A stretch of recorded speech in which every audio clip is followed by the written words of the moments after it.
umva ibintu bituga ndetse bikamanuka. My stress killer, bad girl killer, urite killer, my pain killer, my stress killer, bad girl killer, urite killer, my pain killer. Oh yeah, yeah. Haunjana ni honja, sinifuza kukurekura no, ako kabiri kawe kangiritse ingwara z'umuti, izo ntoki zawe ndashaka kuzumva, yeah. Izo ntoki zawe ndashaka kuzumva, feel my body, amaboko yanje nagutangira ngaya ndayamanitse, amaboko yanje nagutangira ngaya ndayamanitse. Sana your body on me, sana your body on me, sana your body on me, sana your body say ngoza ko your body, ngoza ko your body, ngoza ko your body, yeah, ngoza ko your body, ngoza hizo lips, ngoza ko your body right now. Wagwan zifise ariko ntabwo ko stage nari umuntu nandayimenyereye mbere neza ko it was my first time to perform imbere y'abantu bangana kujya hayi, nasanga hagiyemo n'akantu k'ubwoba, asanga nyene ko kumva ko urundi muntu cyo cyambere ngo kumva ari ubumenga ntwaro bidizavinga kubura aho hari ukumva nyine kumenga yari ya self confidence nayo yumva kufisa, ariko hari abantu bigira self confidence abafise ingorane, ariko udafise self confidence namba ko afise icyo kurondera azabagira gute. Rero na self education singira self confidence, ndumva ko akantu kose nkoze mbafise ubwoba nyine kumenga nikaza kuba ari kiza. Gira mumvikana social mura ni ibintu igihe social mura herukino niho mwatanga kuvugana je project canke iri maze igihe kinini inya cyaje byagiye kuza mu nyuma ya baje ndumuntu wa mbere kirakunda kumena cyane je kiramena. Rero ndakura kwandikira abartist bamwe benshi baho hanze igihugu, aho sona bana boy naramwandikiye sigirembe cumi ngaho rero nyuma ya kamera yakunda yamunda avuga ati avuka muri Tanzania ko Afrika yose arasubira Afrika yavuze rafa pasisi ko warakumvise man karakano kandi cyane gose mari kandi STV every story matters. You were not my people out there. Yerim come down bad boy shot to could believe in champion most conquer for real. From zero to hero, from nothing to something. Yes, bakunze ba STV ni episode ya kabiri ya Black Friday. Today ndi kumwe no muririmbyi murabona ku screen za STV, muririmbyi musanzwe muzi yo ngamba gihugu cy'u Burundi. Muririmbyi ariko twemeza muri no minsi dukoma amahit agiye atandukanye. Yatanguye ngo ari umunyuka wongeye yashitse muri town. Adoye indirimbo zigiye zitandukanye nyinshi cyane gose, ubonaho tuje kumubona ariko indi poem wa FCC collab hamwe n'uyundi muririmbyi yo ngamba mu Rwanda. Uwo nawe nta wundi is the one only D1. Yes bro, meze neza ko ndashimana. Yego ndagushimira yuko na watwakiriye mubaho cyane kandi ndamukiriza abakunzi ba ST. Ndaruje cyane gose, this is my home, ndaziko subwamenda kure. Yego yes ni D1 umunsi tugiye kuyaga ku bintu bon kubuzima bwe buramvuye bw'umuziki na buzima buri novuga ati buri inyuma y'umuziki gatonya. Ni D1 ushaka kumenya no munsi ni D1 n'umuntu ki ku bantu batamuzi inyuma afite guitar aririmba, ni D1 ameze gute? Inyuma y'umuziki cyangwa inyuma y'akazi niko vuga ko D1 n'umuntu asanzwe nyene n'umuntu akora akazi muri muziki, ndakora nk'akazi nyuma y'umuziki naho ndumurasanzwe tu. Yes ni aba umuntu ashaka kuvuga ati jemeze gutya harakuntu abantu batanyibaza ni D1 abantu atanga ntuze ya bo D1 ni umuntu inyuma y'umuziki ni umuntu akunda amahoro, akunda umuntu muto umuntu mukuru dore umuntu shisha bugufi mu kibano nyene bayifata umuntu asanzwe mu bandi nyene bari umuntu ngoye. Yes ni D1 novuga nti mu parcours y'ubuzima bwiwe bwagenze gute, ugeregeje kutubwira buke parcours y'ubuzima bwa D1 umeze gute, ko ari abakunzi bari yabiwawe n'abakunzi ba STV bakeneye kumenya D1 ukuntu ubuzima bwe bwagiye buragenda buke. Ubuzima bwanje ni burebure cyane gose, mvuze ngo tuvuye twabimara ariko twagerageza kuvuga bike bishoboka. Navuye mu Kayanza muri 2017 kubwa amashuri orientation y'amashuri bwavuga ati ndashimana Imana yavuze ati agatipe karafise impano kandi yokura hamwe kwa Bujumbura, reka ndagaye orientation y'Bujumbura ku mashuri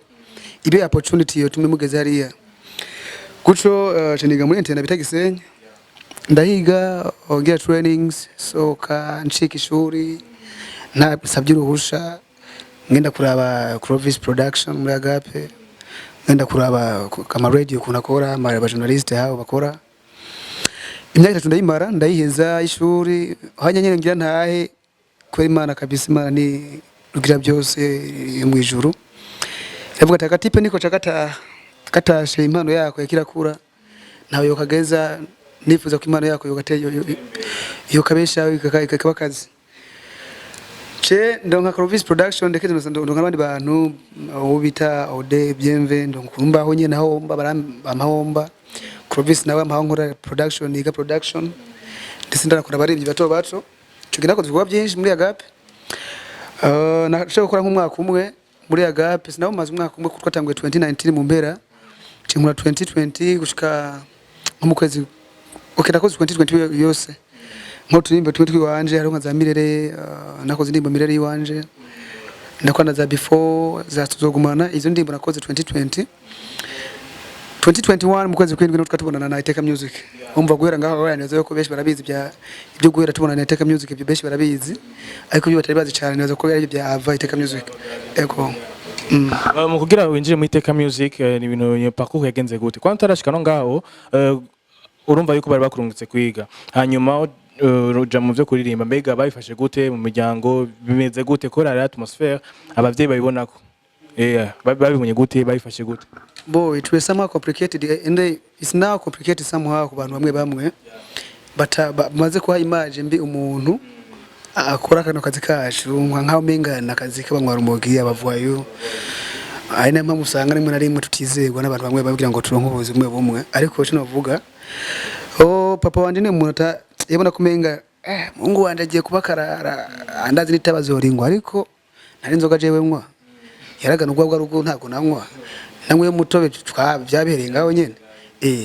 akabanda umuntu nyene nafise agitare ku rutugu nyene kenshi uko gitare tugirageje wacize avant yuko wenjira mu muziki canke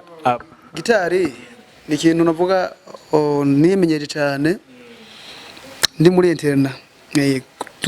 nimaze kubaho yante ngaye Bujumbura hari mu friend wanje twakuranye mbese nka big brother wanje haba muri family nkuko nyenda byiteje mfata kari family yanje ko kutubana ku musozi umwe yari twacizo boy ubona ariko ngaye Bujumbura yego tumaze kubaho ndikuba yabaye oriented muri nuze ya Igitega nanje Bujumbura ageze Igitega yiga ma instrument nani ngaye Bujumbura ndi gutunduke tugeze muhira tukora developer fati wabonye ibi nari nabonye ibi school tuvuye muri vacances tugasura ku ishuri nza kubandanya kuko gitari nabyize muri internet ari mu jama bita Jerome yari mu protester nanje genda sange muri protest uri kiri mu protest basi sikuvuga ngo nari nkiri abwo nariwe nari mu protester naje n'ubundi we rero gitari afite agatara kumugera ni kwere niko twigira ko gafise imijya y'induze yayo tugoze ku urayibona bikorera nyene imwe y'ubukene muri Kirundi niko bacavyita voilà apana je Kirundi arizi Kirundi nziza usanga zikoze mu giti fresh ariko yo ni umugreni kanya kabro kava amavuta ugasanga wacobetsemo igiti baze ko ubuntu bw'ubujya bw'imigozi ukuntu ariko bisoundinga nyene like gitari nyene ivyo twigira ko turi ku ishuri natanga tura gitari nafise gitari nanje imwe y'igiti nyene urabibona nkabana n'imikora guco nyene bariko gitari sinova ko nayizo kugira ngo be professional muri yo umuntu yayivuza nyene ngende gukora amahiganwa maze gitari nayizo kugira ngo imfashe tu melody fashe kumenya muziki niki mu matwi badonge gutwi ohe muzikari kure ibi nivyo nyene ndabimenya amarero ndabandanya kazi ndiga production byafashe no kuya production pia ndamenya kutunduke ya guco bande ko nyene indirimbo ya mbere wandikiye muri Iteka Music yo bariya Iteka Music nandike indirimbo nyinshi kwa nyinshi nzandike muri Iteka Music ya mbere nyinshi nazitora nanditse nkiya mine nanditse ngiri muri agape nafise idea ndi muri agape record verse 1 na chorus na pre-chorus izo ni ibintu nafise ngiri muri agape ari nyinshi fise ngana nagize waiting nafise idea no way givuga ngo ndi nyuma y'imyaka 10 nzanye gukunda ije nanda ifise ko sinafise kajya kana kuvuga ngo waiting ngo be waiting nakona nafise ije idea ni kuva ni nka ndirimbo ya mbere na recording ngaha waiting na producer ngaha yarafise kijya beat nabwo beat ndayikunze man nakuntu woyimi beat yafise tuntu tumeze nk'ibishinwa tufite melody zimwe ndazikuramwo hama ngumana melody zimwe zimwe cimenga amajambo y'izo melody zimwe zimwe situmuri nduze muri aya muntango je ndabizi ronde kona beshi muntango aho melody yende yarafise dukeya cingenda deforoma buke deforoma paka ntore ziyantuzeye izindi ndazikura muri azitasha muzi wanje kuco ndonga indirimbo waiting ino ndimbo ya mbere ndandise aya yes yewe waiting ndabibutse yuko ari indirimbo ya mbere novuga ati twatazoshoboye kumenya ko D1 indirimbo y'urukundo indirimbo ifise amajambo akorako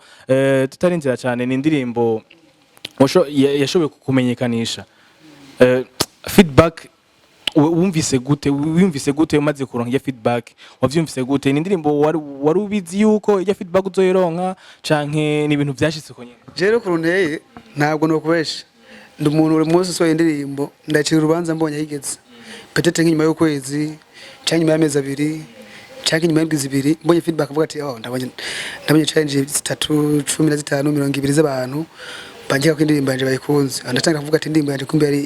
yarimo akantu nawe nyifise ngaho muri studio ndumva afise ubwoba kwanza cyese no kubesha twarahariye na manager ati indirimbo nati story wane ritonde kijambika abantu katwandire indirimbo kitambika n'ibyo bigezweho ngo ya indirimbo ifise message ifo kuduha message abantu baba bakeneye tukarira ariko by the way indirimbo nagize feedback zo bakora ndayiteze ariko kubw'Imana yarabaye neza byagenze neza ndanga feedback nziza sangara abantu benshi naririmbiye nayenze ngo nabyikoreye kwa ni true story sangara benshi byabaye kujyo binavuga ati gusa nago banshore none aho itinze byahavuye bikunda cyane bimeze gute burya aragiye gusanga Jody wari nkwiye akazi cyane akazi niko gakwiye kuba kanini cyane gose gusumba kuguma ndindiriye urumva imyaka 10 ntirahera urumva uracari imyaka 10 mungira amaze kuva ko nkinga yababyari nazo mutwe cyane gose mbona imariye mu mwaka umwe mavuga ati yaheze wana reka ndondere ubundi bana ariko rero ntabwo nabise mu mutwe cyane mvuga ati mbanje mu bintu bya wait ko iki target yanje ntabwo ari urukundo target yanje nakazi mbande nkora akazi ya mu rukundo nago nzokunda mwanyura hari akazi ndagafise kagena neza umukunzi mubona tuzakundana zona muronka de jour umustar kazokwizana ntabwo no star mu mukunzi nyawe n'umukunzi akunda ndiko mvuga wari cyo naririmbe wari ngara byica usanga ndamufise gusa dukundana gusa singo ndabivuze ndabivuga ngaya gusa cyo no kutameze nabi je nawe tumeze fresh cyo ni indirimbo kandi ishoboye gukundwa n'abantu ni indirimbo ngira azawe the first time bayumvise live ndashaka dukubitire akawitinga atonya abantu basubiye baje muri mood ya kumara no kurimba live je yaragiye yana kimwe turagerageza shinda bisuronde wana beshi beba no amaheri miduga nibindi byese barafise shinda bisuronde wana beshi beba no amaheri miduga nibindi byose barabifise chefise umutima iryo tunga afise kuko ni nyuma y'imyaka 10 nzoba nkigukunda mbaye nkihari I'll be waiting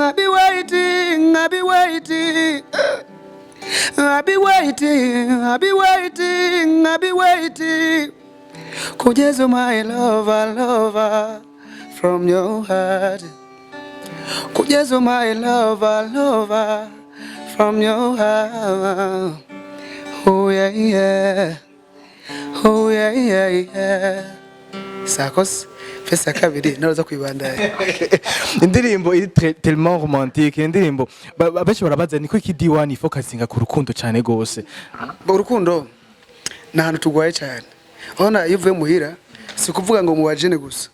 urukundo mu bantu bose tuvuge urukundo anje ni hari ujye kunda hagati y'umuntu n'uwundi hanyuma n'urukundo hagati y'umukobwa n'umuhungu ndavuga umugabo n'umugore canke bo rero urukundo ni ikintu kiri big cyane ndago akaro ka mbere iyo umuntu avuye muhira donc umupapa avuye muhira n'umufasha we bavuganye neza agiye ku kazi dufatane nk'umwigisha abanyeshuri baza kubigisha neza asigurira neza baratahura n'umutima mwiza ariko avuye muhira bashwanye wana akosa rimwe akubita amakofi nkandi cyane urumva je ndibuka sinzi ko byo byari byakoje nabyikeka tente nawo muri Gisenyi ariko gati ahantu kweri aje kuri drapo byonyene navuga ati ahantu aje yashwaye n'umugore yazafunze isura abantu kuri stage kuri stage kutondeka abantu kuri nze kuri drapo abanyeshure wasanga kaba amakofi kandi byari abanyeshuri bakuze bafite imyaka nka 10 bafite imyaka 20 bamwe babiga muri ya terminale umva ko umuntu wo kujya kumutodesha kuri ndoze ababizi kwanza kunatonda urumva ugasanga arunze kumutire ahantu tonze iko amakofi ugasanga yavuye afise ndoze ya uko zakosa gatoya akaguhana double kurumva ko yari umuntu Petero wasanga afise rero ijya ndirimbo morning club ikubwira ati uvuye muri mu mufasha wakubwira ati ibyo uzakora byose bikuru nyibuka uza kuja hose wirinde guhemuka ndetse ko akajambo umufasha yagiye akakubwiye uzakora akazi kawe neza urumigisha wigisha neza ni kuvuga ni rukundo rero umuhungu n'umukobwa abo tugabajene urukundo ratera amasitese cyane gose ufise umukobwa gukunda cyane akukunda neza nyine for sure mufisane version y'urukundo byatuma project officer wewe muri kazoza zigenda neza cyane kuvuga ati ndafise umuntu dufise kazoza tuko twategura kazogenda neza mu mutima mwiza ugiye kukazi kawe neza nta bintu by'uburangazi biki umukunzi washaka no kuguhanura akagushira muri right way kuvuga ati ikintu afite wakwiye kugiheba ikintu cyo tambara kiza nabukuntu wogira iki ibintu bigenda neza cyane gose ndi baza ko urukundo kiri big cyane gose nta muntu mvuga ati reka kirimo ndakigumemo cyane ariko si urukundo gusa haro za bwoba n'izindi yani D1 tubona yuko mu mwanya mutonya my waiting yashoboye gutera imbere mu mwanya mutonya cyane gose no minsi uri kuduha amahit gusa na ndirimbo ni muri kora kubita swata mbega ni D1 ariko akoresha genre novuga nti akakoresha ni kahe kana ariko arakoresha cyane gose gusumba ko yakoresha avant bo nibaza yuko avant jena avant nari kindirimbo nkumva zirasona sinzi gusa nyene ko ngira ntabwo ari opportunity kugira ngo ntuze donge opportunity kugira ahantu mvugira Steve n'ahandi ariko za azumviriza nani mirere akumviza tuzogumana akumviza before azuva ko nibyaye byakure mugara umva ko harimo akantu basi mu bwanditsi umuntu yandika kana azumviriza turumwe verse ya kabiri azuva ko petete harimo akantu kubwanditsi yarandika mugate bwakura gifise ubwoba ariko nibaze ko strategy ntabwo nuva ko nahinduye cyangwa nagize gute n'umwanya ni Imana ni gihe tutakora je ko nkuranye ndakora nkabona Imana yahezagiye biragiye kandi na umunsi byo bitogenda neza mbanize yuko petete ejo hari undi munsi bizogenda neza usanga ndugutahura yuko mu buzima nikushuka kupana nikuduga nikumanuka ndaza yuko rero ibyo abizi nigukora tubarakora mbagariza Imana avuga ati Imana fasha gikorwa gishikira abantu ubutumwa bushikira abantu hama bugice bumariye nugenshi bamari abantu babwumviriza yego ari abantu D1 baba bari mu management bamaze kuyavamwo bagasigara bayavuga ukuntu mbega ni avantage D1 yubabona muri management ni avantage yubabona muri management bo ugerageje kuraba mu bindi bihugu abateye imbere bose tripadeka abari bateye imbere bose bari muri management ariko uravye nko mu Burundi menga bari byemeze nk'abateye imbere ntabwo bari muri management nizo ko management mu Burundi tuyindi image dafise management ni nuva ko nabantu babaje gufasha talent yiwe kugira ngo bashikene ku rundi rwego ariko niba bari umuntu bumva kumenga barabyifa beshi bimva kumenga barabyifasha bo byifasha niyo mbusanga hari ahantu ageza mugabo management nayo ifise andi hane ko hakomeye ageza ko ifise plan nyinshi izo kugeza ku mustar ibivaye na plan ifise ego sino harira rero management sazi ifise plan ku mustar ariko management kenshi bifise plan nziza iyo umustar babyumva ko babyumva kimwe iragira plan nziza yo kumuteza imbere akagira ku ndoto ziwe ndetse n'indoto zikomeye cyane gose bisa gusa yuko umustar yumva ko ari umuntu akeneye gukora kana akeneye management akeneye abantu bamufasha nkaje nk'ubu yanavuga ko areka ndabireka gusa ntaco gusa menya ko ariko bimeze gusa ni na D1 muri no sama shangi muri twamubonye kuri stage ikomeye hari kumwe n'umuririmbyi avuye mu Rwanda nka Bruce Melody bega yabifilinze gute biri bintu D1 it was one of my opportunity nanifuza ko nogira muri tuzeya muri baririmbyi bashoboye gutangura avant yuko badashoboye kugoronka opportunity yo guhunyura kuri stage wowe wayifilinze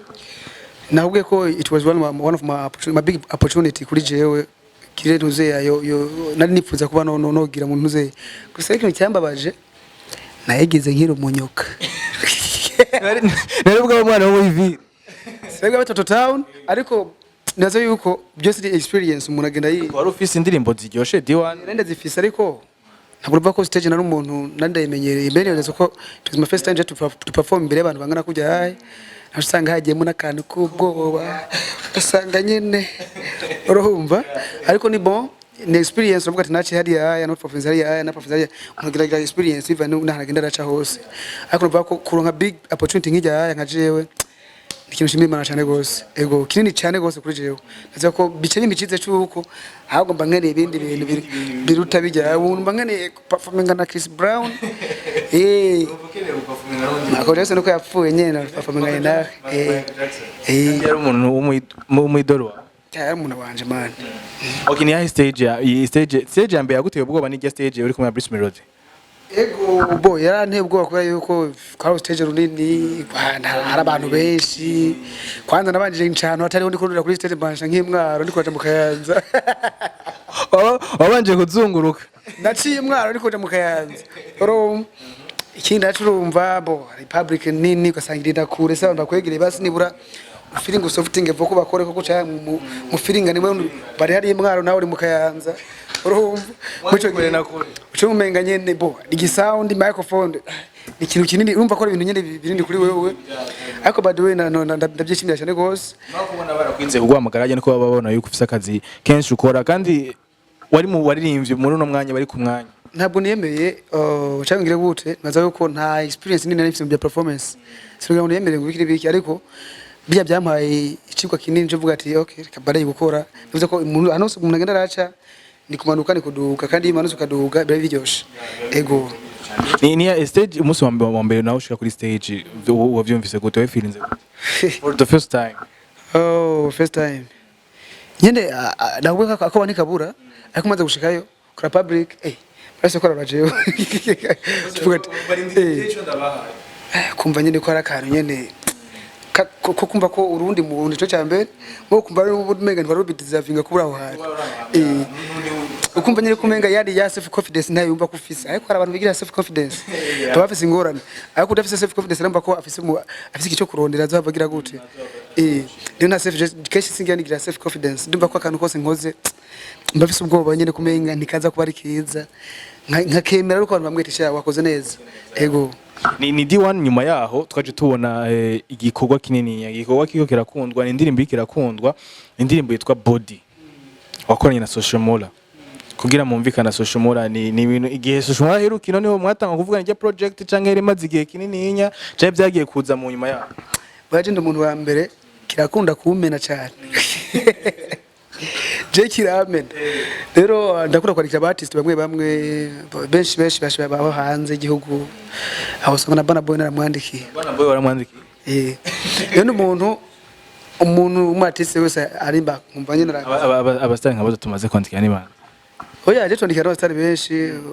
abatanyishura abanyishura bo anyway Social Media twatangikira kwandikirana kera tubagenza kuva kera yakunze ukuntu nkora nenda kundi kuva kera ziko je ndimbo zende kuva kera abatesi kwanza mwatesi wese akora neza sivuga ngo mu Burundi gusa wo hanze igihugu za Amerika za Nigeria za umwatesi wese aranyespira kandi nkumva yuko ndipfuza kumenga wende dukora igikorwa numva byonjohera ndona Social Media yari mu bantu numva ko ndose opportunity yo korana nawe byo shimisha cinga Imana yashatse no mu Burundi cya diaspora homecoming ewan tuvuga ati this is my opportunity sura kuyitesha mwana yitesha nomba umunyuka kandi amaze kwa Toto Town bateka idekorereko yendirimbo ni washo mwarafashanije ni washo kwandika yose canke byagenze gute bo ku byagenze indirimbo jewe ireko natubwira na inspiration bo yendirimbo kurayikoze ndibuka nari nga studio hari mu peti niko ndigisha production mwa twize hamwe yakura kumvuza piano yitwa Prosper bita unashinda magazine kitwa Holiday umuntu producer niko Holiday kwa yarakunda kujyama keshi kandi ari muri Holiday yigumira muri Holiday amazirimo cyane nbateka kapenda kite Holiday niwe yarakoze yandimba ubwoba rero shike studio yari bwate yaramvugiza amanota gato twumve tutest igihe turakana cituraka idea akonye ndagatwende studio cyoshyamo nuza ipiano nyene ijyanye yekana kizomba yuko tubandanya ubanza dushishirize ko ndakeneye twumve Body dumve gitari mutumve umujya wa Body twagiye don't stop namaze kwibakira n'inzira injana muhira bikore right now shaka kumva ibintu bituka ndetse bikamanuka. My stress killer, bad girl killer, uri killer, my pen killer, my stress killer, bad girl killer, uri killer, my pen killer. Oh yeah, aunjana ni honja, sinifuza kukurekura no, ako kabiri kawe, kangiriza ingwara z'umutima, izo ntoki zawe ndashaka kuzumva. Feeling my body, izo ntoki zawe ndashaka kuzumva. Say, amaboko yanje nagutangira ngaya ndayamanitse, amaboko yanje nagutangira ngaya ndayamanitse. Tonight your body on me. Tonight your body on me. Tonight your body on me. Tonight your body on me. Mozako your body, mozako your body, mozako your body. Yeah. Mozako your body, mozako your body, mozako your body right now. Mozako your body, mozako your body, mozako your body. Yeah. Mozako your body, moza his lips, sing mozako your body right now. Thank you so much, bro. Rumva rero. Ewana. Jengenda studio mgateka reka tutamanote chindoya bro tere nyo gatora charimba amaboko yanje nagutangira ngaya ndayamanitse kaba karajako nuko katanguye kuza mutwe nibishindwa nyene ndibishira gutwa nyene gusasha amaboko yanje nagutangira nakurumba karaje zana yo bari umi kwanza mangashize ko shirako yo bari shirako yo bari ako nyene umutipi nagatahanye kwanza bari kwa rugara manaje karambira ngo tugende twacerewe ngo ndindi ndaje byanavugiye mu munsi munuze mu ndirimbo kuri ariko tudiko ndihuta mene bambwe ngo tugende ndindi ndaje meje kurika iyo feelings meje kuyikora chembira brother bavuga kandi ucukanye sportingira ukandungikiye ndaga feeling ndaka muhira ntabwo nk'imisi myinshi feeling ndabora vese mutama ashindabika ngaho nyene mbande bitsenga nyene ibiri gumenga nyene kwibukanye hari nko mu kwezi kwakanga ubwira kicuko byo kana kwezi shaka kwibuka exactly kuko sinibuka n'igihe yaziye ukwezi yaziye unyibukije ukwezi yaziye ariko muri ajya amezi nyene ari mu kuza imbere yuko aza nende maranye igihe rero ngize imbere yuko atashomula ndagafisi naka idea nanye natoye ko nyene ndakabika maze ukakora rero ndakabika guco nyene amaze kuza rero navuga ati reka naje kiransa turamutama arabari kora kandaki kuko cyambwira diba uri he vuga urinde none gamutama reka ati je ndi mura ati ndimbura umuntu uzeyo nga mu ruvumera cyane ngo yarabari social mura hoga uko wapisasa cyambwira ndinga umuntu uzeya mbambira hari ngira hari muri roro ya kabiri sinzi kandi yaririmba amwe amwe yavuga yuko ashaka kumuha kabiri yavugiye wimbaza yamukiniye kabiri byo nubanza aka kabiri ntega kamukinira yamubwiye ngo zo mungere kabiri nyene yamukiniye kabiri Barker from Lohero ya kabiri wanginiye kabiri warayinge wose notora kabiri nakubonya kandi kabiri urumva kazi baramwemeje kantu njyana nyene gakuwe kinamusangayo sanganye kwa na Dom Bright ari bintu kwa kora tuturayaga ndamujana hanze ati ngo tugende kwa manda gufiri banda bakora ibiwe kwanza ko tari copy ati okay kiranza tubarora badukora kantu kwere nyene ogacambwa kujumvisha vibe nari mfise ndumvisha vibes zibiri acavuga beat man beat refresh man beat no ikoze navuga ati twatwa kaida n'umupeti wanje man acagira shize ngo moza ko your body moza ko your body moza ko your body yeah moza ko your body moza his lips moza ko your body right now ko yacagira gashizemo Fadi numva kinsa teyamba nzo ngende kujya tuzasubira baadaye cyo tutravese mu nyuma tutravese mu nyuma yiwe nanje cenguri yiwanje tutagenda ni indirimbo umaze gushira hanze wabonye yakiriwe gute feedback ni nziza je kuri jewe wo muga kuri wowe wari yiteze ko yuko izogera izo fit ijya power kuko indirimbo no muri no minsi indirimbo ikiravuzwa hano hose ndiko ndaza no ngaho kazi numvise hano henshi bariko baranayivuza wow ugati none vugije kweri konzi yuko uri umuntu yanga kunda diwa hano naje wasigiye kweri niyo ndirimbo ya mbere ndi muri doshi nshiramo uri sigire mbice mingaho rero man nyuma ya kamera ndaza kugusiga anyway nuze ya feedback nayibonye umunsi umwe kwanza umunsi umwe wonyene baranyeretse ko feedback donc narishimiye feedback narose ku munsi umwe wonyene nakubeshe naciye mbona yuko hamwe rubandanya gukora nkuko niko nakora umuziki wacu no gice ndawuterereye na jewe mu bandi bantu nkuko basatuye bayikoze n'abandi bakidumu ba Big Fizo naciye mbona yuko hamwe bibandanya guca umuziki wacu ndafise ikintu uterera kinini cyane gose ego ni D1 no munsi ari ngaha ni D1 yifuza kugera ahandi antuka gatanguye ku n'uburebure ni gato ntabwo ngira umunyuka abo kiri umunyuka uzana gino sigaye wambaye by the way D1 yambaye neza cyane gose yambaye fresh sana kandi no missing sigaye defo yawe abantu bose bavuga yuko D1 ndakwambira cewe rimwe na rimwe ndiyambika ariko ndafise manager arenze sha ufise manager arenze n'abantu no kuntu yambaye hariya ndende niko ndabona kuri kamera nawe ni yambara style manager arenze mu kwambara agengunda kumukopia kirije kopera kopera nibibi mugabo muri shuri usanga uri kijuju cyane anyway D1 akeneye kugera yambitse Nusije niyambise vuza teka nambare guca D1 ikintu maze kuhomaka arakunda black cyane black is African color ni abanyafrika turayikunda ndayikunda cyane gose okay ni D1 nako ndavuga yuko yibona hehe muri 5 nzirimba ni muri 5 nzirimba yifuza kugera hehe azobage cyane gose uvuza taho nibona jewe bari kubesha naho nibona ariko aho nifuza kuba no bandi harahari cyane gose ndifuza ko n'abandi umuntu soka ndi mu star bavuga ati muri Afrika ko gwa Afrika ari mu star basohoka gusohoka Amerika mu bindi bihugu babizi kujya ku Diamond avuga ati avuka muri Tanzania ko Afrika yose araserukira Afrika yavuze rafa pasisi ko warakumvise man karakano kandi cyane gose mari kandi beho uri mwe murajya amafoto sasa ko ubona imari shimo sindi mubirukanwa kweli mubirukanwa nturimo ni D1 abantu nabirukanye ntacyo bazoshobora bakeneye kubasubiriza bya muntu ko muri kajya kantu twemeza ivuga ko twemeza yuko dukwiye gukunda ibyo wacu cyane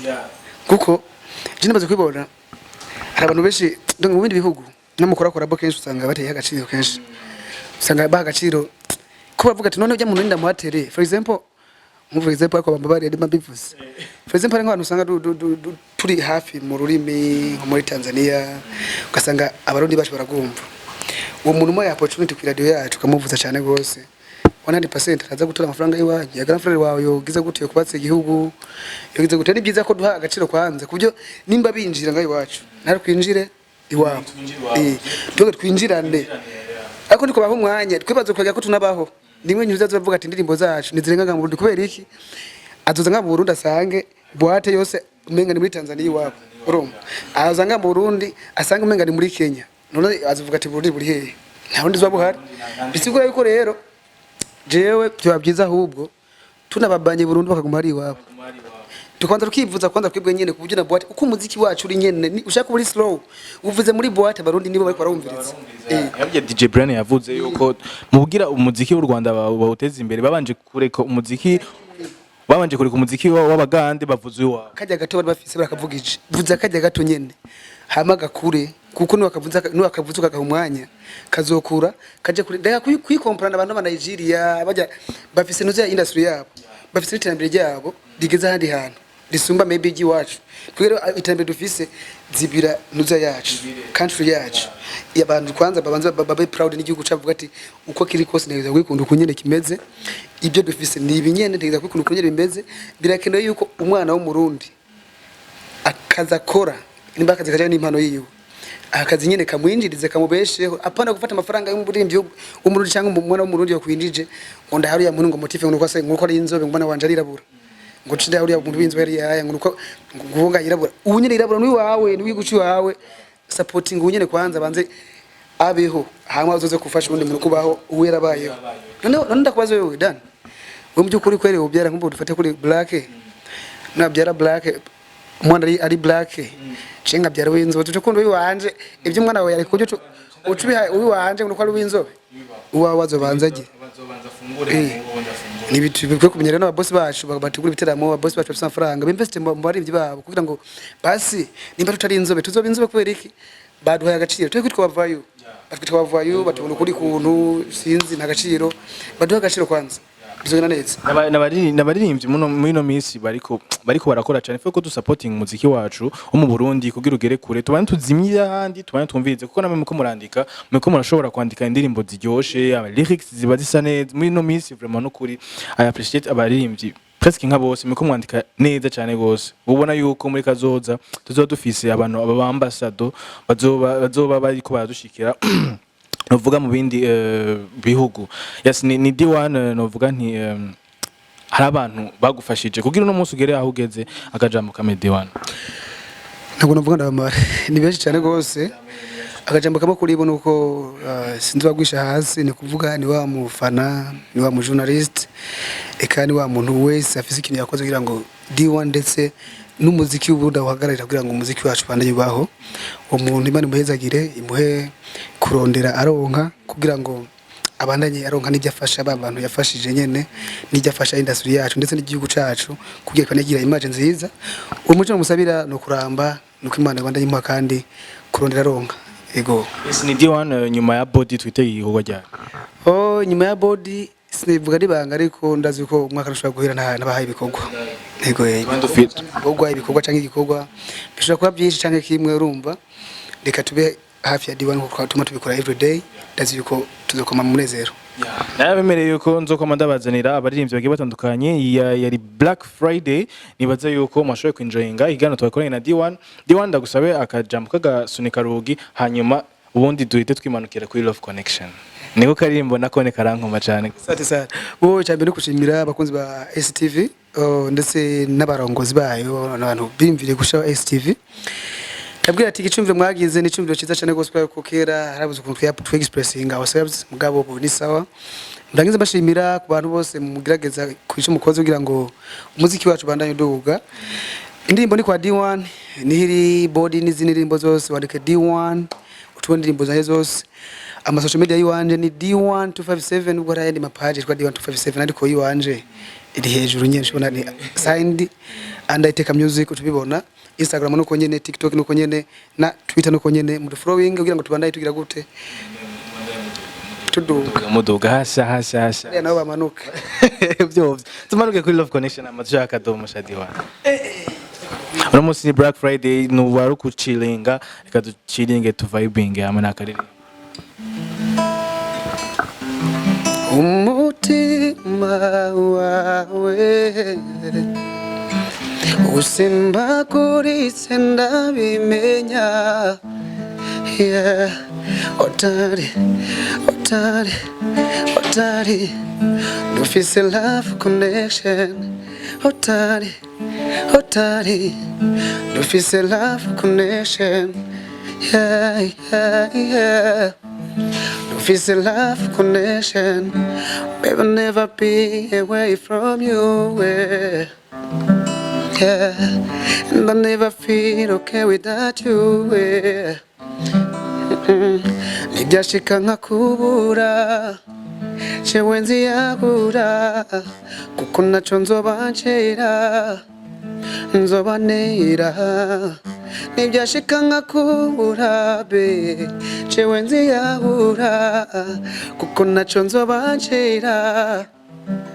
nzawubane ko wemeye kuzomera abantu zitwaza mu busaza bwanje zosazane nawe Imana ihesagire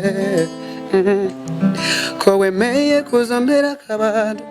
zitwaza mu busaza bwanje zosazane nawe Imana ihesagire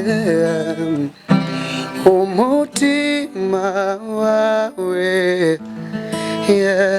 usimba kuri senda bimenya otari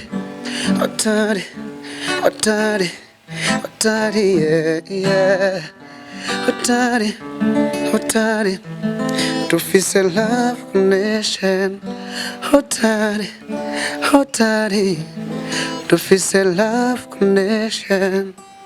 Yeah, thank you sana D1. Ndagushimira cyane ko wanyakiriye muri Iteka Music. Twayisanze, twa vibinze, twaryohewe. Iyi ni Black Friday. Je nibaze yuko nigiye nzo guhamagara kandi muzi ni Black Friday. bantu uranyise. Yego. Thank you so much. Asante sana mwakoze cyane. Reka ndabashimire abakunzi ba STV mwashoboye kudukurikirana kuva ikiganiro gitangura gushagereza Black Friday hamwe na Dan Ferrer. Good igindi episode. Thank you so much. Ibintu bituga ndetse bikamanuka. My stress killer, bad girl killer, urite killer, my pain killer, my stress killer, bad girl killer, urite killer, my pain killer. Oh yeah, yeah. Aunjana ni honja, sinifuza kukurekura no, ako kabiri kawe, kangiritse ingwara z'umuti, izo ntoki zawe ndashaka kuzumva, yeah, izo ntoki zawe ndashaka kuzumva. Feel my body, amaboko yanje nagutangira ngaya ndayamanitse, amaboko yanje nagutangira ngaya ndayamanitse. Sana your body on me. Sana your body on me. Sana your body on me. Sana your body say ngoza ko your body, ngoza ko your body, ngoza ko your body. Yeah, ngoza ko your body, ngoza hizo lips, ngoza ko your body right now. Wagwan.